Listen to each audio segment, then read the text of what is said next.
The following podcast is a next level production. What the hell is this? Your punishment. And when you're done here, you're gonna clean every room on Chet's list to pay for this shit, okay?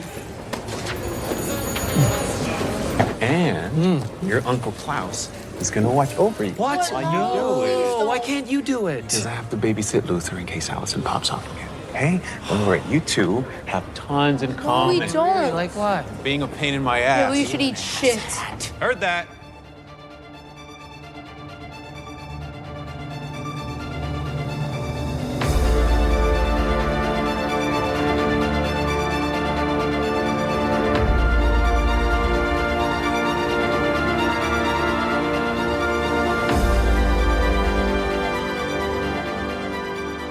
Hey, pals, welcome back to the show. I'm Mark.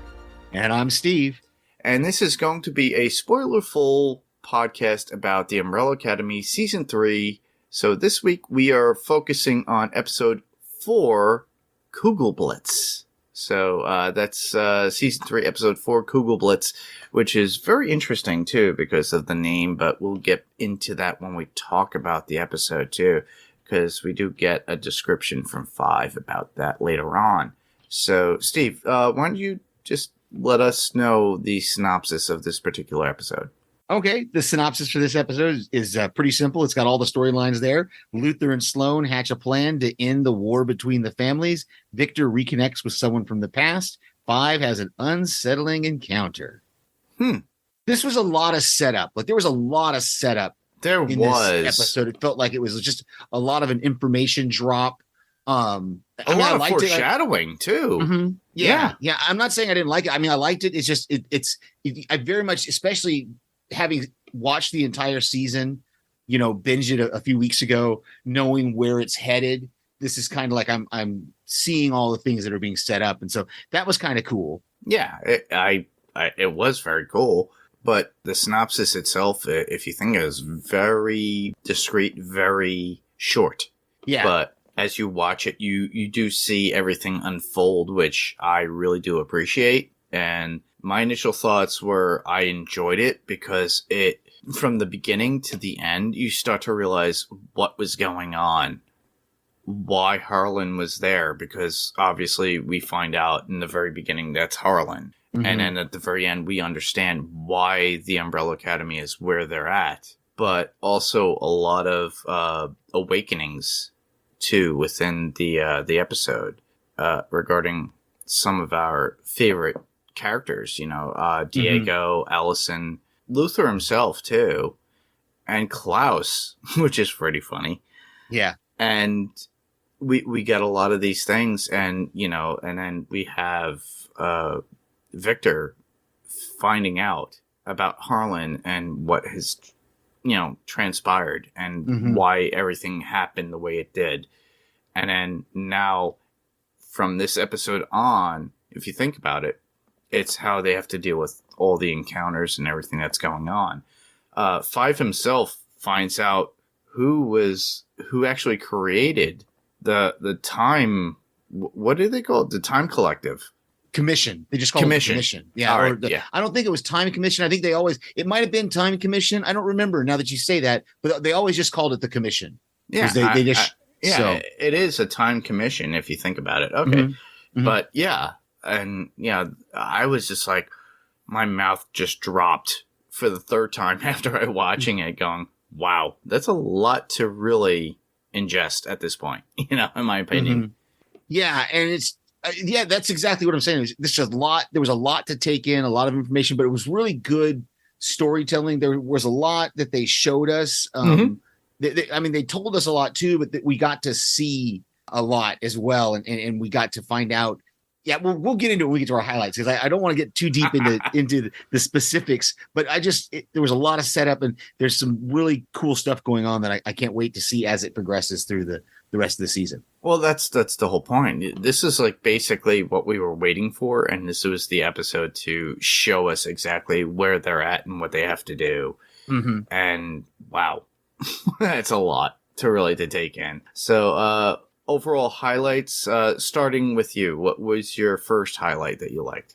I want to point out. I want to talk about Allison for a minute, and this darker road that she keeps going down, Yes. and some interesting things about her power. You know, she rumors Sloane, and Sloane, you know, she's bleeding. She's almost killed because it's not that she's trying to lie. She doesn't know. And I don't understand why I don't know isn't an appropriate answer for the question. Like if she asks you a question and you literally don't know, you know, where it is. Apparently it hurts you. Yeah, that's a correct answer. She's not lying. She doesn't know where it is. But I guess maybe the power works that you're holding back the last. I don't know. That was the only thing that kind of got me with her power was maybe it affects her negatively because she's holding back that they don't know. They didn't see Lila steal the briefcase, so they don't know who took it. They don't know where it is. They don't know, you know, but I thought it was interesting, you know, Diego gives her the side eye. I really love actors. I started to really notice actors in the side eye acting that is really good. Some people have very expressive eyes that, you know, she pours the liquor into the slushy, and we're going to find out in the next episode what they did at that redneck bar. I think it's later in this episode or no, in the next episode. It's the next one. Yeah, we find out what happened in the bar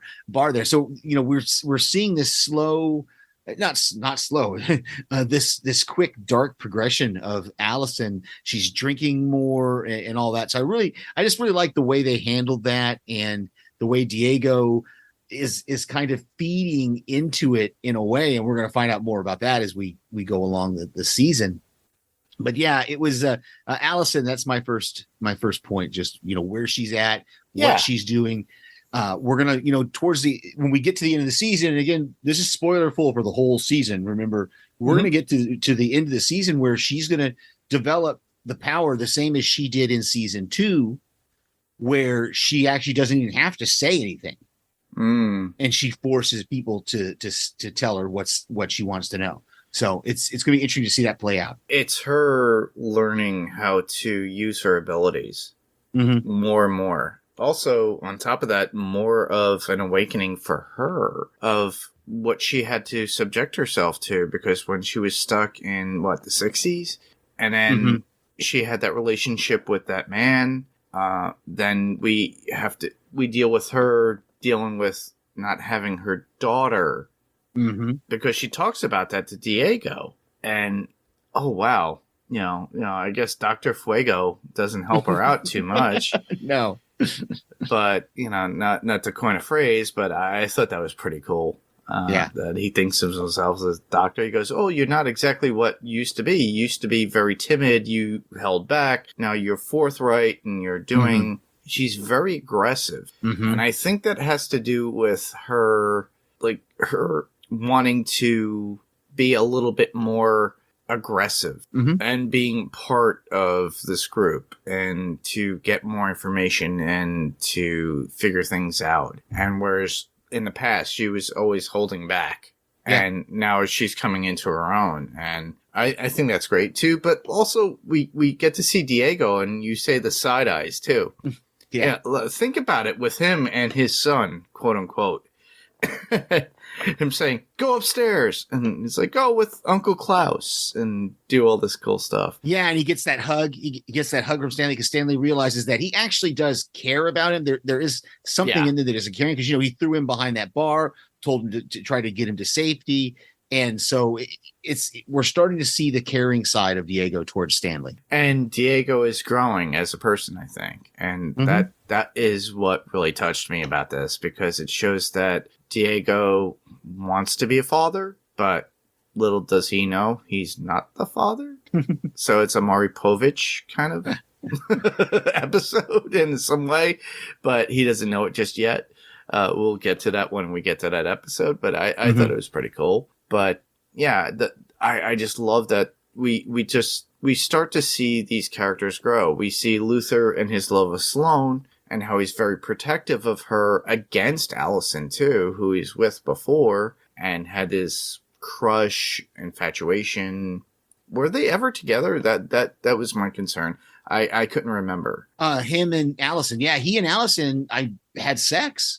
Oh, okay. In season 1. Like they had that whole dancing scene where they were. Oh yes, and the music was going, and I believe they had sex, and they were leaning towards having a relationship. And then if I remember correctly, when they landed in the 60s, all in separate, they landed in the 60s all at separate times. Yes. So by the time he caught up to her, or she caught up to him, whichever way it was, I don't remember. She was already married to that other guy, and. Yeah, she had moved on. Yeah, had a life. She had moved on, and so that's where their relationship. And that's why it's funny. I have this as one of my discussion points as well. I have part of their conversation, him and Sloane's conversation when we get to quotes. But he tells her, one of the things he tells her during this whole conversation is that he hasn't had any romance in his life except family. And I went, that's technically true. You loved your adopted sister, so he's not lying that he hasn't had anyone else to love or hasn't had a romantic relationship with anybody else, but it's still, he's not I don't think Sloane's going to take it that way. And of course I don't know if the story is ever even going to reference that, because it was so long ago. Yeah, and so much has happened since then. They may never even reference that he and Allison had a thing. Yeah, I think that's kind of like hidden or underlining, and that's about it. Yeah. It's a sad thing that happened, but or happy thing for Luther, but but he was so happy when he got together with Sloane. You and I both talked about this the last episode, which was funny, but it's a weird situation with these kids, because they grew up together, and they were all adopted by Hargreaves, and it's such a weird situation that they were in. And then now he's found something that he feels very passionate about, which is Sloane. And then Allison retaliates and attacks, because basically I think in her mind she knows. It's like, oh, you were with her. It's like, yes. Could be. Yeah, I don't know. Wouldn't put it past her. Remember, she's still focused on getting her daughter and her husband back. Yes. So I don't think she's caring about Luther's romantic entanglements. But no. It could be under the line there, like you said. It's an undertone. Yeah. The one thing I wanted to talk about was that whole intro got me with Harlan and what he and his mom had to deal with. And of course, you had the song House of the Rising Sun by the Animals playing. That whole intro was so perfect. It was a great soundtrack to show pretty much what he was dealing with over the years after they had left. Because Vanya had been gone, and his mother left and then took Harlan out to have a life. But there was bullying and him accidentally killing a rabbit in front of one of her lovers. Yeah. And that and they have to move scene. And I wish I had jotted down all the different years. I wish I did too, but I didn't. But yeah, and then you see him. I guess when he was bullied at school, he attacked the kids, and I don't know if they were dead or they were hurt. On the third watch, I was sure that I saw at least one or two of them moving around. So I don't think he killed any of them. I think I think they were alive. At least a few of them, because I did see some of them moving around. So, yeah, and then we move on, and then him having to deal with his mother dying of cancer at that point. And then within that hospital scene, you see his power showing through, and you see the headphones with the Walkman.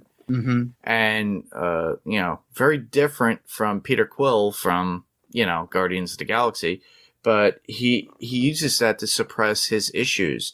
But at this point, he was so emotionally eruptive at this point, and his powers just came through and destroyed everything within that hospital, including the people that were there that were working. And I just saw how, wow, this is so foreshadowing and what we're going to find out at the very end of the episode.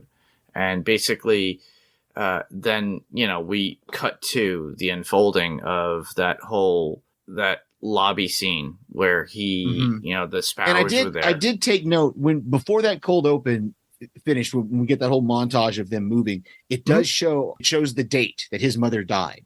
And so when we get to the end of the episode, we're going to confirm that. but it does show, because I went back and watched it again a couple of days ago just to make sure I knew what was going on. And they do show us in that opening scene that his mother dies on October 1st, 1989. Yes. So yeah, which is spoilers to everybody. If you didn't watch Umbrella Academy seasons 1, 2, and 3, that's when all of them were born. Right. That's literally the day that they were all supposed to be born. And we could skip to that. We could skip to that right now and talk about it a little bit. Sure. Because that's the end of the episode, obviously, is him finding those articles. And I was a little confused, because here's what confused me. All right. That book, when Klaus got that book from the woman and he's going through the articles, it looked to me like there was more deaths than just their 6 mothers. Mm-hmm. But then the indication seems like that it was just their 6 mothers. So I don't know. And we didn't get any confirmation, because remember, we have this confusion about the number of them, because season 1, there were 44 of them. Season 3, there's only 27 or 43 of them. And then in season 3, there's only 27 of them. And obviously he didn't kill Ben's mother because he didn't know about Ben in season 2. So I'm thinking that the only ones he killed were those 6.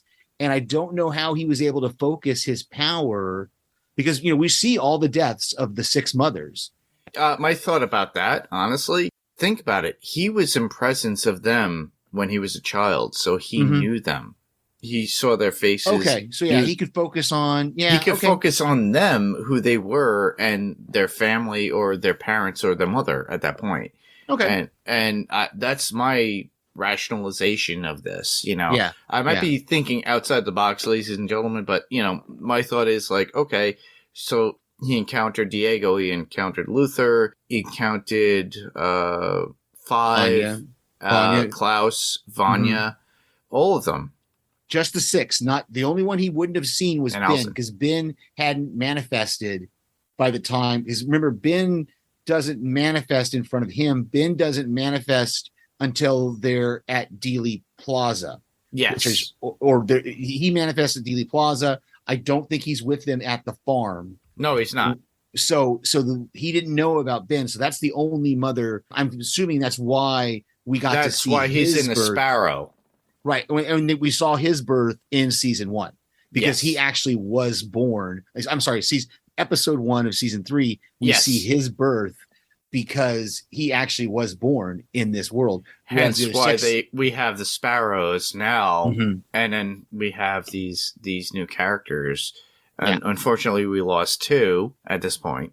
Actually, 3, if you count 1. But if you count Marcus, right? If you count Marcus, because we've lost those Jamie 3. and Alfonso. I did have a note about this, because remember, we had some confusing questions about his power and about how it all worked, and I guess we don't need to know now. So because he's gone. So exactly, we don't have to worry about it. We have to wonder about it anymore. But that was had discussed that in the last episode, when that whole fight between he and Diego, and that piece of him flies off, and he's like, "Yeah, that happens sometimes." And we're like, "What? What is that about?" So, but again, we don't have to worry about it now. So there you go. There's one of my notes gone. Awesome, cool. Did you have any other highlights? I've got a couple more that we haven't discussed yet. I thought it was interesting that the Sparrows, when they come back to their academy, the 4 that are left, the 4 that are left alive, Chris, Ben, or the 3, I guess, because Sloan stated the thing. So it was Chris, Ben, and Faye. They come back to the Sparrow Academy, and they're just blaming each other about, like Faye's like, "Oh, you're a bad leader. Obviously, that's why you were never number 1." And he goes, "No, it's because you're a bad number 2."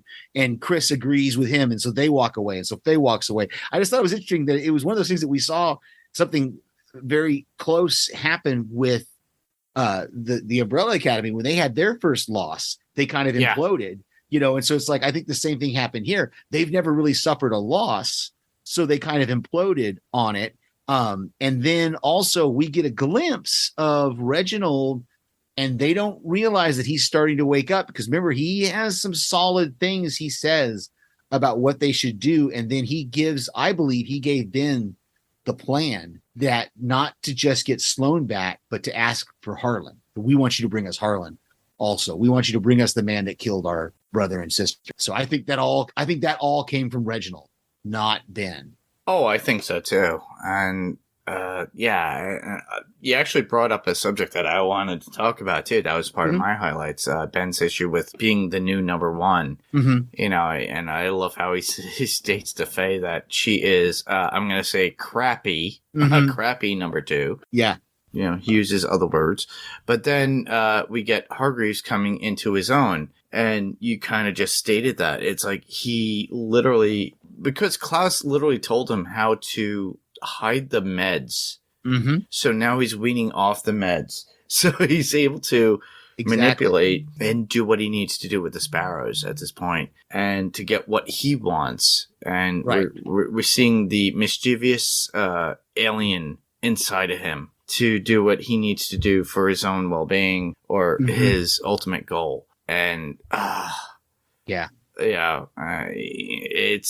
me, it's one of those things like it's kind of slight, but you get it. And we're like, if you watched it completely, you realize then after rewatching going, oh, that's when now it we start to happened. see the subtle hints of him starting to wake up, starting to come out of his drug induced, kind of coma that they had him in. I mean, it's a waking coma, but still they kind of had him in this drug induced state. He's starting to come out of that. And by the end of the season, we're going to find out what his real end game was. Oh, yeah. We didn't even see that in season one or we didn't even see that end game in season one.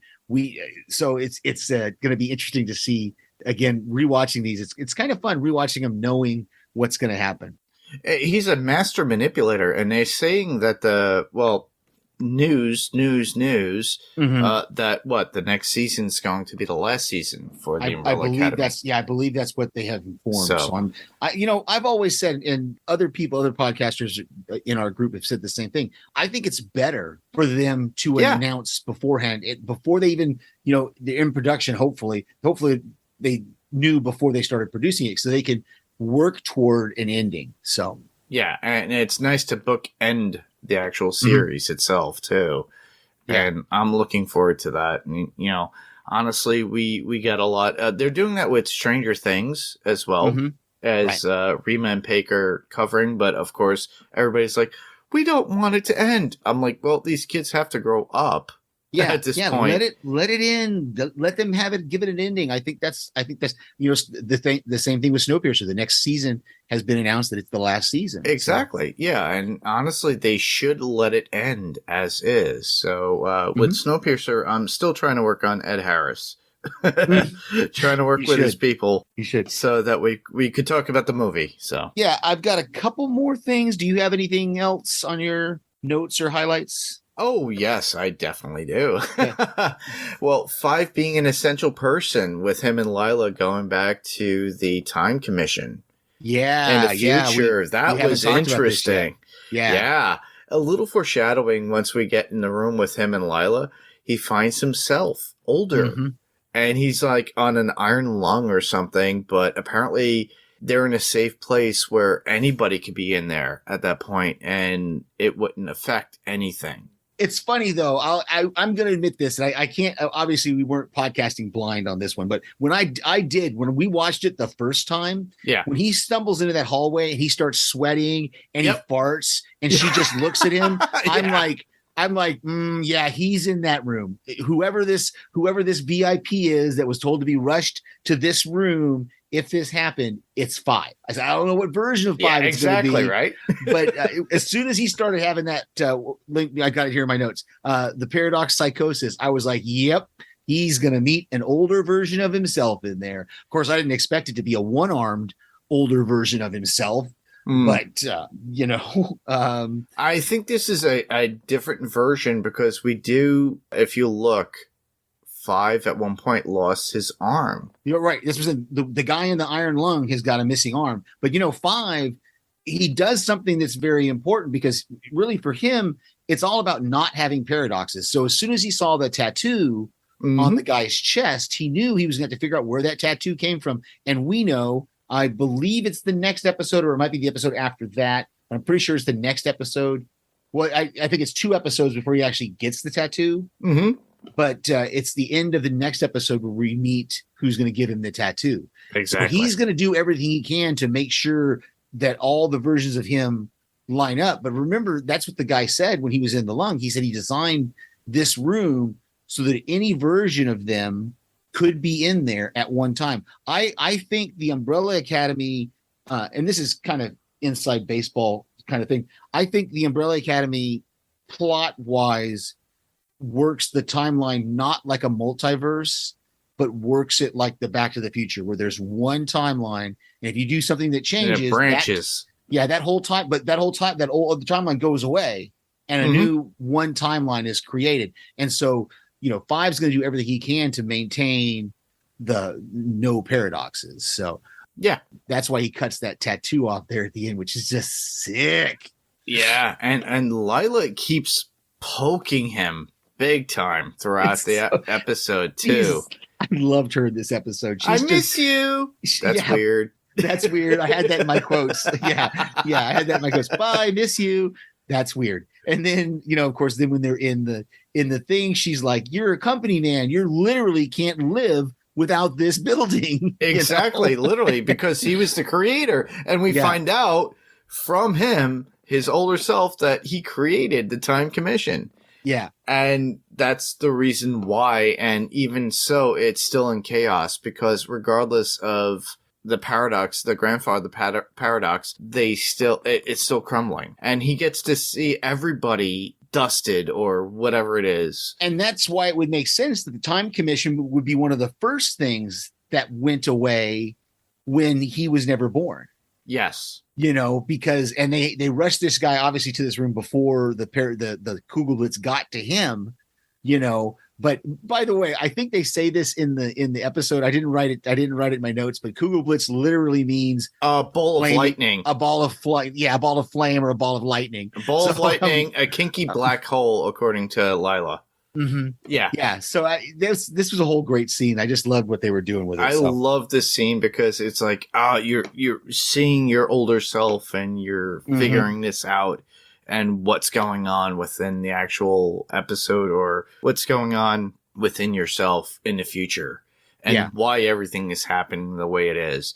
And he basically states oblivion. He does. He says oblivion. And I do remember, I did listen to TV Podcast Industries. There's of the first two or three episodes. I think I've got all of them now. And in the comic book, instead of it, like in this one, it's the Hotel Obsidian. Yes. But in the comic book, it actually is Hotel Oblivion. Like they're very blatant about that. Yeah. That hotel. The comics will be blatant about it and saying, it's Oblivion. The show is being a little more subtle, So this is the first time we've heard this word, or this isn't the first time we've heard this word Oblivion, because I think Reginald said it in one of the earlier episodes. He said something about Oblivion. Yes, he did. So, yeah. We haven't talked about Klaus and Stanley yet. Oh, Klaus. He was supposed to be the fun uncle. Klaus. I loved it, but he's like, okay, you can keep one thing, or you can keep the panties. Yeah, that was great. And I have in my notes. This is how I wrote it in my notes. Klaus and Stanley. It's all fun and games until someone gets shot with a spear gun. And of course, we're going to find out how important that is, what that means. Exactly. Right. Yeah. So I loved it. We see the White Buffalo room, and he's like, the White Buffalo. And we had just, and they flash back to him seeing that porch, that painting on the wall of the White Buffalo. And so he knows this is an important room. So I just loved their whole interaction and everything they had going on. Oh, and Stanley plays Plinko. He does. He comes in, Plinko. Yep.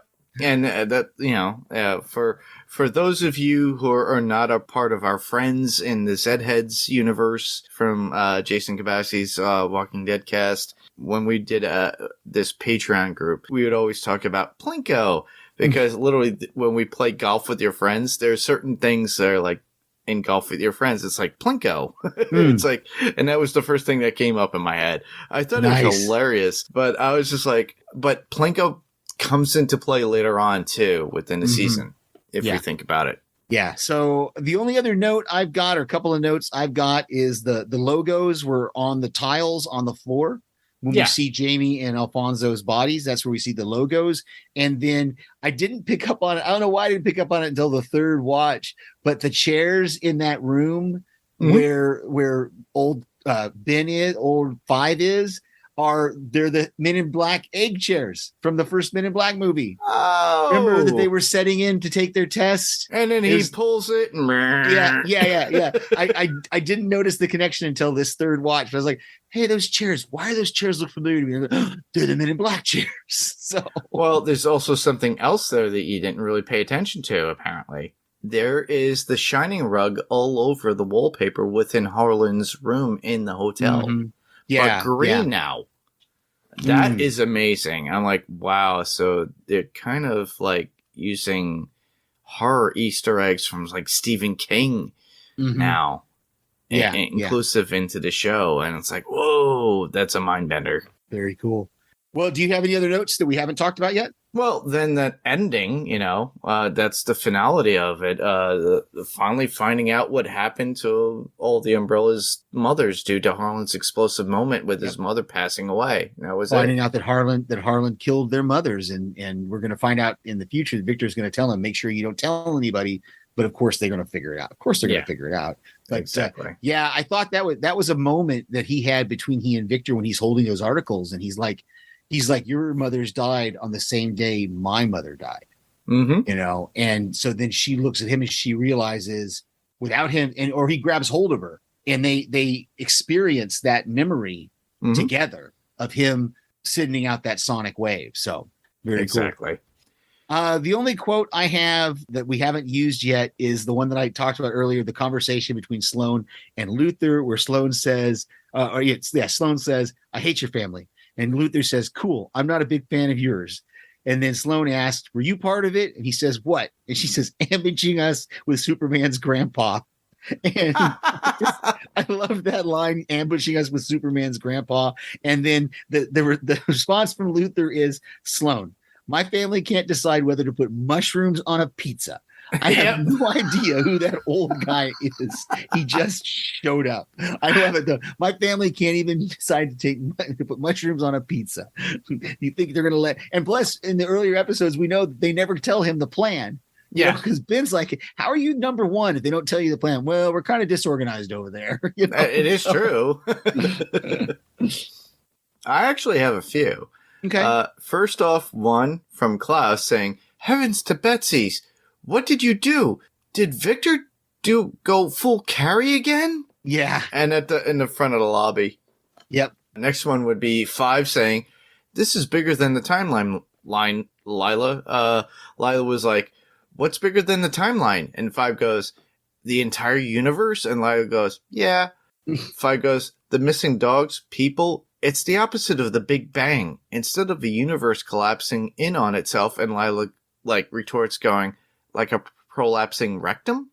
And he goes, "That's a weird analogy, but yeah."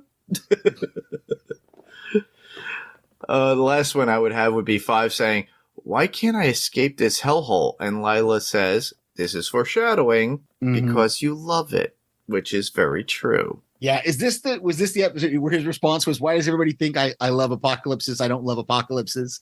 Yeah. He says something like that. Yeah. I don't live for an apocalypse. So he loves the idea of the extremism, I think. And that's really what. Yeah. And it's also, if you think about it, it's why it makes sense that he would create the Time Commission, because he's obsessed with making sure there's no paradoxes. Exactly. And we can see the setup for him is this exact moment and we don't get it. Maybe we'll get it in the next episode, but they do solve the whole thing. But then of course time goes out of whack anyway. But I would love to have seen that story, the story of, because I would bet this is the reason why he set up the Time Commission. Yeah. You know what I'm saying? Like, he had to set up the Time Commission because he was the one who set it up. It's because he knows that he's the one that set it up. So he has to set it up. It's kind of like the whole Bill and Ted thing where they're like, "Well, we must have won because we went back and did all this, but we haven't done it yet, but we're going to do it." Well, but do we have to do it now that we've already done it? Exactly, right? But we still have to do it. Yeah. But the funny thing about 5, all right, this is my analysis of him. He's obsessive compulsive. Absolutely. He's very obsessive compulsive in getting order out of chaos. But he creates more chaos with his order. And that's really the reason why. And I wouldn't be surprised, and this is me being fortuitous or foreshadowing for season what? 4? Season 4. 5 will be the one that has to die at the end. I wouldn't be surprised. He can't die because we saw him die. So we know how he dies. He's going to die in the Iron Lung. That was one version of him. A one-armed version of him. So okay, we'll see. I don't know. Like I said, he's all about not creating paradoxes, and the way to end that would be to end 5. And that's just my thought. But you could. Okay, I'm not tracking with that, but that's fine. No, I'm just not I'm not tracking with the logic of it, but it could happen. These writers are good, so yeah, they are. They're great. All right. Well, with notes, obviously Harlan can talk now. Right. And you could tell Victor or Vanya, or formerly Vanya, wants to help Harlan and wants to help him. And we see that in later episodes too, which is amazing. And they kind of help each other at that point. Yep. Anything from you?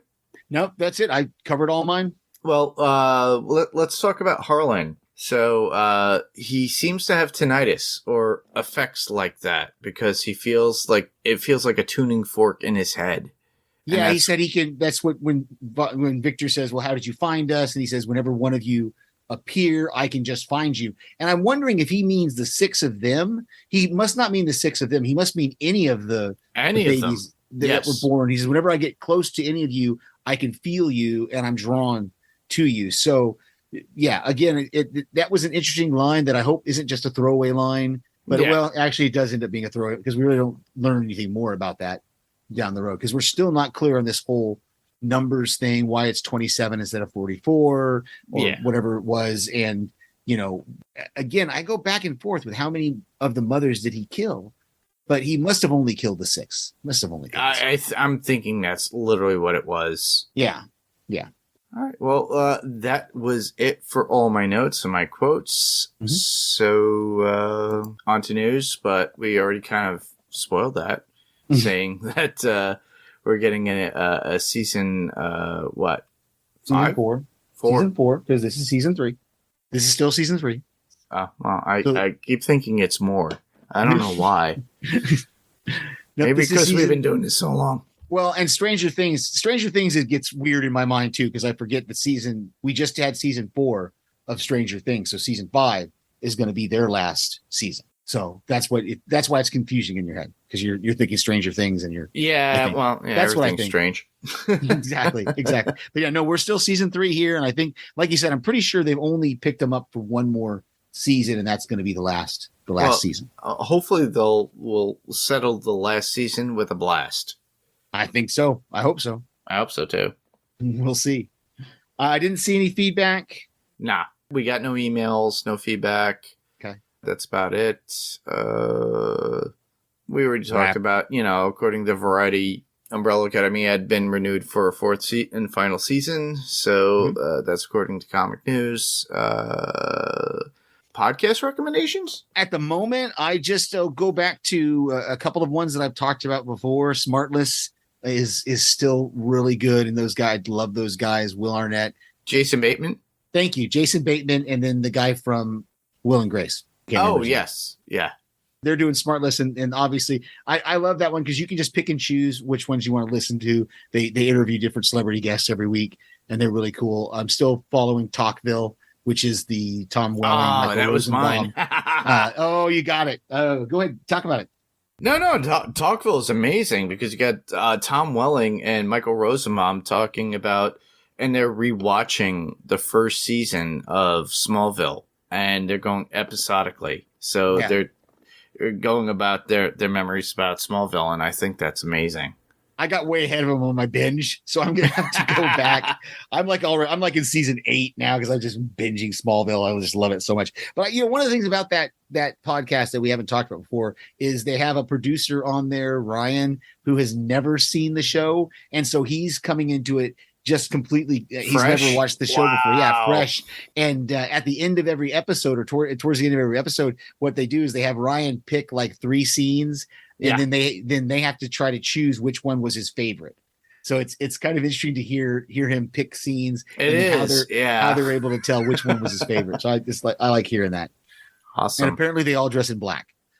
I've never watched it on YouTube though. So me I don't neither. know. I just listened to it on podcasts, and I think it's pretty cool. As far as YouTube recommendations, Grim Life Collective with Michael and Jessica, they're continuing their convention circuit as it goes, as well as their creepy events that they go to, like cemeteries and everything else, and murder scenes. So check them out, as well as Christopher Nelson and Sean Clark with The Thing with Two Heads. So my suggestion, The Thing with Two Heads. There you go. I don't have a YouTube this week. I didn't do a YouTube dive this week, so That's okay.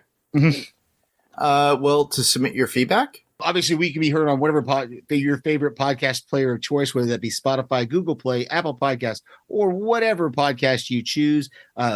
Give us a shout, give us a review on there. We'll give you a shout out on the podcast, and we'd love to hear from you on any of those platforms. and we like you to check out our website. Yes, it's still in construction. Sorry, I had to take a leave of absence. I had to take up a lot of work at work, so I haven't been able to do it like I wanted and planned to. So that would be panelstopixelspodcast.com. I'm hoping within the next 5 to 6 weeks, I could actually get something up and running. So with all the feeds and where you could actually check us out and all the cool stuff with our Facebook and Twitter and Instagram. So check that out on panelstopixelspodcast.com. We have a Facebook page, which is facebook.com/panels2pixels. And hopefully we'll start getting feedback posts put up there again. I've been slacking on doing that. So It's okay, dude. I understand. We could also be found on Twitter, which would be at panels, 2 pixels. So panels, 2 pixels. we have an email address, which is panels2pixels1@gmail.com. That's panels2pixels1. The TO is spelled out right in the middle, and then the number 1@gmail.com. And you can find us on YouTube. I already mentioned it before. You could search Panels to Pixels Podcast. And if you're there, please give a thumbs up and subscribe. That will help us with our viewership and listeners, as well as any video content that we actually do upload, because sometimes we do the occasional interview. We are on Instagram at Panels2Pixels Podcast. That's Panels2Pixels Podcast, all spelled out in words. And check out all the other podcasts on the Next Level Podcast Network. We highly recommend them all. Wilhelm with Ben Beck, The Melting Pat, Podcast Zero, and so much more. All you have to do is go to nextlevelradioonline.com and check them out all there. Coming up on the next episode will be you'll either hear episode 5 of season 3 of the Umbrella Academy, which will be The Kindest Cut, and or our latest episode of She-Hulk. Exactly. And where can listeners hear us elsewhere? Well, I send voicemails to various podcasts that our friends do, and when I'm able to, I try to catch up on those. And so our friends have got some podcasts they do, and I love to send them little critiques of the episode that I'm doing. Or live Steving. They like to call it a live Steve. It's hard for me to not feel egotistical or to say it myself. I'll say it. Live Steving. Yeah. Where I record my thoughts on a voice message while I'm watching the episode for the first time, and then I send it in as a voicemail. So you can hear my voice on many of our friends' podcasts there. A lot of us love what Steve does too, because it's pretty funny, because a lot of us said, it's like, wow, Steve should really just do a podcast of him live Steving every movie known to man or show. It would be amazing. It's fun because we have fun listening to it and responding to it. So I'm thinking about it. I've got to figure out a format. I'm thinking about it. You got to do it, dude. Well, where else can listeners hear me? Well, obviously you could hear me here on Panels to Pixels, but you could also hear me on Adrenaline Cinema Podcast, and that can be found on the Pirate Core Entertainment Network. And therein we cover action, adventure, fantasy, thriller, suspense films, everything that gets your adrenaline going.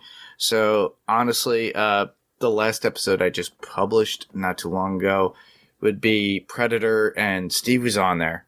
It was so fun to listen to. Yeah, it was so fun to hang out and talk about Predator from 1987. I got it right, Steve. So, we talk about Predator 1987, and soon after that, you'll get the movie Prey that came out on Hulu not too long ago as well. So we'll cover that.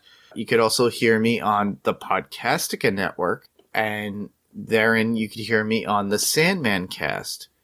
And that could be found on the Podcastica Network. So our friend Jamie Dimmick and I just cover the Sandman that is on Netflix. So we're doing this episodically. So we're doing episode by episode weekly. So if you're already listening, thank you.